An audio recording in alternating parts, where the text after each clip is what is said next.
അർച്ചന ചേച്ചി LLB സീരിയലിൻ്റെ latest promo റിവ്യൂയിലേക്ക് എല്ലാ കൂട്ടുകാർക്കും സ്വാഗതം.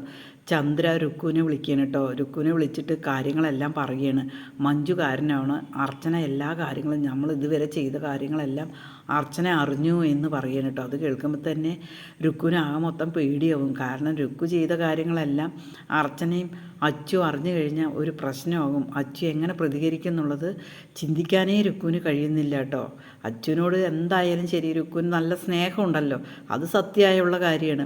അതേസമയം അച്ചുവിനോട് രുക്കു പറയുകയാണ്, ഞാനൊരു കാര്യം ചെയ്യണം, എനിക്ക് എന്തായാലും നാളെ മൂന്തേട്ടനെ കാണാൻ പോകണം എന്നിങ്ങനെ പറയുകയാണ്. അത് കേൾക്കുമ്പോൾ അച്ചു ചോദിക്കുക, എന്താണ് ചോദിക്കും. അല്ല, ആ കേസ് പിൻവലിക്കുകയാണ് ഞാൻ. മുകുന്ദേട്ടൻ എന്തായാലും നിരപരാധിയാണല്ലോ, അപ്പോൾ എന്തായാലും ഞാൻ കേസ് പിൻവലിക്കുക. എൻ്റെ ഏട്ടനെ എന്തായാലും കോടതി കയറ്റിയില്ലല്ലോ, അത് കാരണം അത് പിൻവലിക്കണം എന്ന് പറയണം കേട്ടോ. അതേസമയം അച്ചുവിന് ഭയങ്കര സന്തോഷമാവും. നിൻ്റെ മനസ്സിന് എന്താണോ തോന്നിയത് അത് നീ ചെയ്താൽ മതി എന്ന് അച്ചു പറയാണ്. പിന്നീട് അച്ചുവും രുക്കുവും കൂടി മൂന്നിനെ കാണാൻ വരികയാണ് കേട്ടോ. മൂന്നിനെ കണ്ടതും തന്നെ അച്ചു കരഞ്ഞ കലങ്ങിയ കണ്ണുകളോടെയാണ് നോക്കുക കേട്ടോ. അതേസമയം രുക്കു ഇങ്ങനെ പറയുകയാണ്, മൂന്തനോട് എനിക്ക് ഒരുപാട് സങ്കടമുണ്ട്, അതുപോലെ വിഷമമുണ്ട്, ഞാൻ എന്തായാലും കേസ് പിൻവലിക്കുകയാണ് എന്നിങ്ങനെ പറയുകയാണ് കേട്ടോ. എന്നോട് സോറി എന്ന് പറഞ്ഞിട്ട് രുക്കു ഇങ്ങനെ മൂന്തനോട് പറയുകയാണ് കേട്ടോ. മൂന്തൻ വിചാരിക്കണ്ടേ ഇവൾക്കിത് എന്ത് പറ്റി എന്ന്.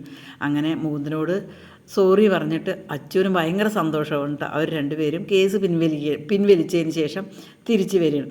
അതേപോലെ തന്നെ നമ്മുടെ മധുബാലും ജേക്കിയും കൂടിയിട്ട് അടിപൊളിയായിട്ട് അവരൊന്ന് അർച്ചനയെ കാണാം എന്ന് കരുതിയിട്ട് അവർ പോകാൻ നിൽക്കുമ്പോഴാണ് വിജയശങ്കറെ കാണുക കേട്ടോ. വിജയശങ്കർ ഇവരെ രണ്ടുപേരും കൂടി കാണുമ്പോൾ വിജയശങ്കർ ആകെ അന്തം വിടുകയാണ് കേട്ടോ.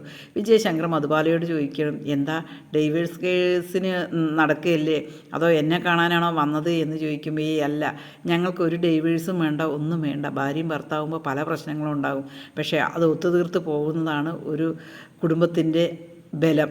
അതുകൊണ്ട് ഞങ്ങൾ എന്തായാലും ഇനി ഒരു ഡൈവേഴ്സിനോ ഒന്നിനുമില്ല, ഞങ്ങൾ സന്തോഷത്തോടെ ജീവിക്കാനാണ് തീരുമാനിച്ചത് എന്ന് പറയും. ഞങ്ങൾ അർച്ചനയെ ഒന്ന് കാണാൻ വേണ്ടിയിട്ടാണ്, അർച്ചന കാരണം തന്നെയാണ് ഞങ്ങൾ ഇങ്ങനെ ആയതും എന്നിങ്ങനെ പറയണം കേട്ടോ.